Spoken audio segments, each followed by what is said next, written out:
everyone! So, andito na ako sa MOA. Kasi dito yung event at 1 p.m. and it's currently 12:18. So, I'm so happy kasi ang aga ko. Like, advice din naman kasi kami na maaga talaga dapat because i-give din yung food, ganun. And I'm so happy kasi napili ako ng brand maging model or product demo. So, i-demo ni Miss Megan Young later yung new product na ila-launch. If I'm not mistaken, it's a clay mask. So, ayun, nakakatuwa. Kasi imagine, si Miss Megan Young andyan lang. Or baka delulu lang ako. Hindi ko alam kung paano yung magiging setup later. But I'll do my best to bring you guys with me. And magbablog ako sa event. But if ever man na maging super busy or what, imo-montage ko din. So, ayun, I hope you guys bear with me kasi medyo mahirap pa talaga since di pa ako sobrang sanay mag-vlog. But still, I'll do my best, I promise. And also, sorry if pa iba-iba yung angle ng driving. Kasi bago lang yung phone holder dito sa may sasakyan. And bago lang siya. So, hindi ko pa siya super gamay if paano ba dapat ganyan-ganyan. But overall, I like this phone holder. Ayan, nabili ko siya sa TikTok shop. Ito siya. So, ito yung parang igaganon mo lang yung phone mo and then gaganon siya. So, naka-landscape siya now. Pero pwede nyo rin siyang i-portrait kapag nagwe-waves or something. So, ilalink ko na lang sa may description box. So, ayan guys. Let's go!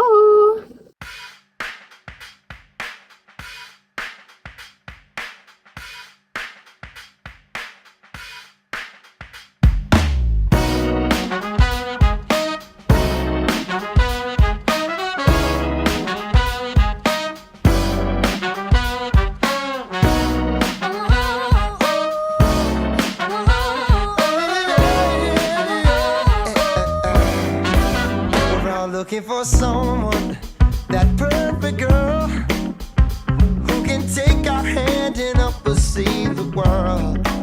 But I'm a little unusual, because you see, I seek a different type of thrill from my romantic fantasy, and I wanna say Today's the launch of Megan Eco Beauty line. Can you share to me what's the inclusions of this Mega Eco Beauty line? Of new products for the Megan Eco Beauty line. So for those that don't know, we have the Megan Beauty High Defense Whitening. So a lot of it has to do with sunscreen. Nakaupo na Opo. Hi vlog! Ayan, kumakain na kami guys. Ayan, nagagawang pero. So ayun, lobat na ako. See you later! Hey everyone! So I'm back here sa car kasi namatay yung phone ko. Si ate hindi nakapagbaon ng power bank. So ayun, bumalik ako dito kasi magsi-charge ako. And also, kailangan ko na talagang magpalit ng sapatos. I mean sandals. Ay, sumabit pa. So ito kasi yung suot ko kanina, as you can see. Hindi siya masakit sa paa, pero pag tumagal na, ayun. Eh parang masakit pa rin sa paa yun, di ba? Yung dito sa may dulo na part. But, hindi naman ako nahihirapan gamitin to. Yun lang talaga. Pag matagal na, hindi na kinakaya. So, nag-change na ako sa flats. And then, tapos naman na yung event actually, nung umalis ako doon. So, I'm so happy. So, a while ago, ako yung isa sa naisama para mag-demo ng product ng Megan Eco Beauties. I met Miss Megan Young and she's so pretty, she's so kind, super down to earth niya sa totoo lang. Kasi may time doon kanina, naka-line kami sa may harap niya, but may mga nagpapapicture pa kasing iba, so nandun muna kami. And nung time na siya na lang mag-isa yung nandoon, siya pa talaga nag-insist na ayain kami to take a photo with her and super kind lang talaga, wala akong masabi as in ramdam na ramdam namin yung kindness niya. And yeah, the product is all about, the event is all about the Megan Eco Beauty. Nag-launch sila ng mga new set of products. Meron silang clay mask. Dalawang variant yon based on what I remember. Meron din silang mga sunscreen. So, Basically, summer essentials talaga yung nilaunch nila. So, check it out, guys. Kasi kanina, tinry ko yung clay mask. So, pinapunta ako sa harap and nabigla ako, girl, kasi ang daming tao and also katabi ko si Miss Megan Young, pero still, I'm so happy for that opportunity and experience. Super saya na makausap and also to learn about skincare. Ayun.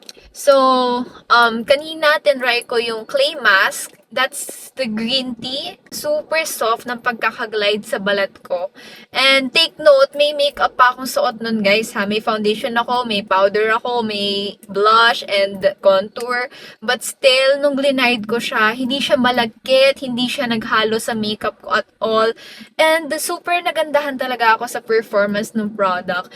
Though, hindi ko pa naman syempre masasabi if ano yung effect niya kasi madali ang demo lang naman yung ginawa ko kanina. But still, first impression ko sa product is good. So, abangan nyo yan sa Megan Eco Beauty. Mga na-meet ako ng mga new creators, ganon, and may mga nakasunduan ako. So, super happy rin. Kaya, gusto ko talagang i-share sa inyo. So, right now, hindi pa ako pwedeng tumakbo and umuwi sa bahay. Takbo yun. Hindi pa pwedeng pumasad.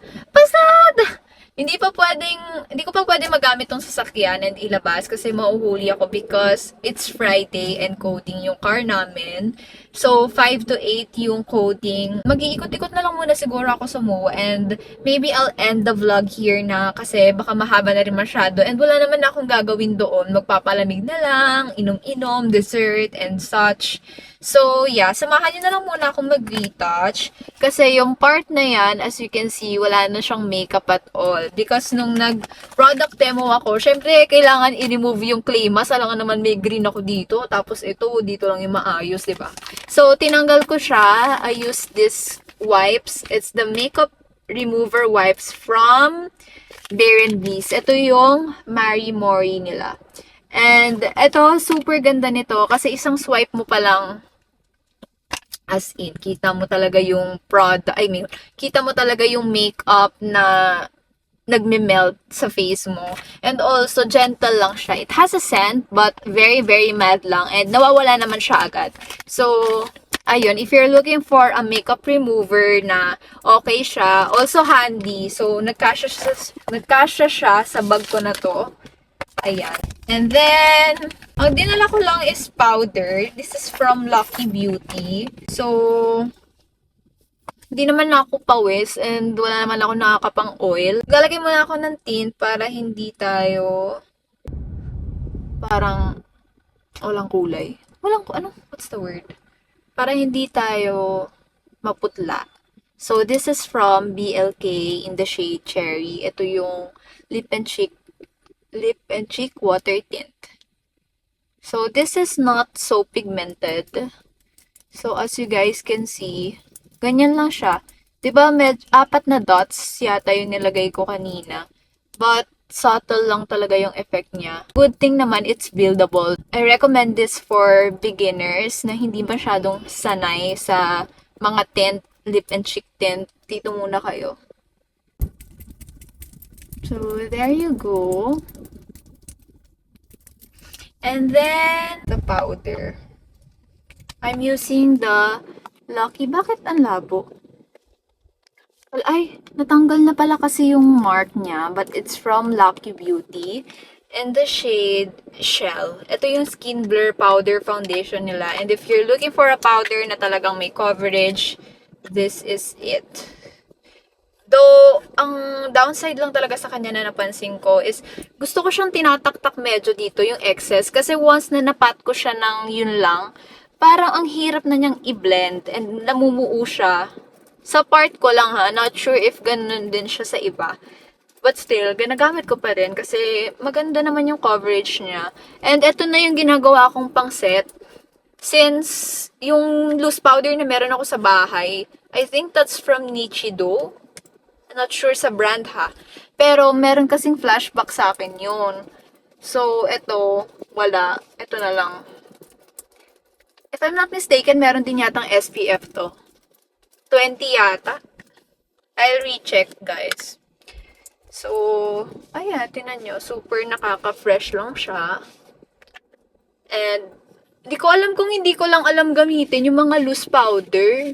Kung madami ba ako nalalagay o hindi ko siya nabe-blend ng maayos. Pero nagpa-flashback talaga. Ilang beses na akong nag-attempt dun sa loose powder na meron ako. But, lagi talagang may flashback tuwing gamit ko yun. Lalo na sa under eyes ko. Super puti ng under eyes ko pag gamit ko yun. Ayun, comment nyo nga guys kung paano gamitin ng tama yun. Mga ganun. For the lips, meron ako ditong dinala. And ito yung ginamit ko kanina. It's L'Oreal Paris. Ito yung matte. I forgot the name. I-insert ko na lang here kung ano yung name niya. So, this is in the shade Tropical Vacay. And, sayang, gusto ko sana yung mga shades nitong lipis na to. But, hindi ko alam. It's not working for me. Hindi ko alam if yung formulation ba or yung mga matte lipsticks in general. Hindi talaga siya nag-work ng maayos sa lips ko because super dry niya. Ewan ko, nag-prep naman ako kanina ng lips bago ko siya ilagay. Pero nung nasa event na ako, para siyang, alam mo yung namumuo na pigment, tapos nagbabalat yung lips ko, tapos kasama nung pigment, tapos patsi-patsi na yung itsura niya. Ganon. Kaya, recently talaga, I prefer mga tint, yung mga hydrating na tint. Ganon na lang. Tsaka mga tinted serum, tinted lip balms. And mas nag-work pa sa akin yung mga ganon. Yan, binalik ko lang siya kasi natapalan ng powder masyado. Yun lang talaga, high coverage kasi talaga yung Lucky Beauty.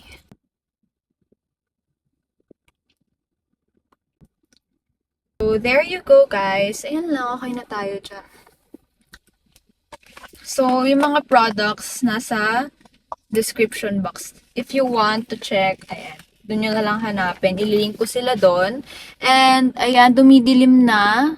Pupunta na lang muna ako sa loob ng mall para magpalipas ng oras. And again, thank you guys for being with me. I hope nag-enjoy kayo. If you have suggestions sa mga content or pwede kong gawin, i-comment nyo lang sila sa description box. Comment nyo lang sila sa baba.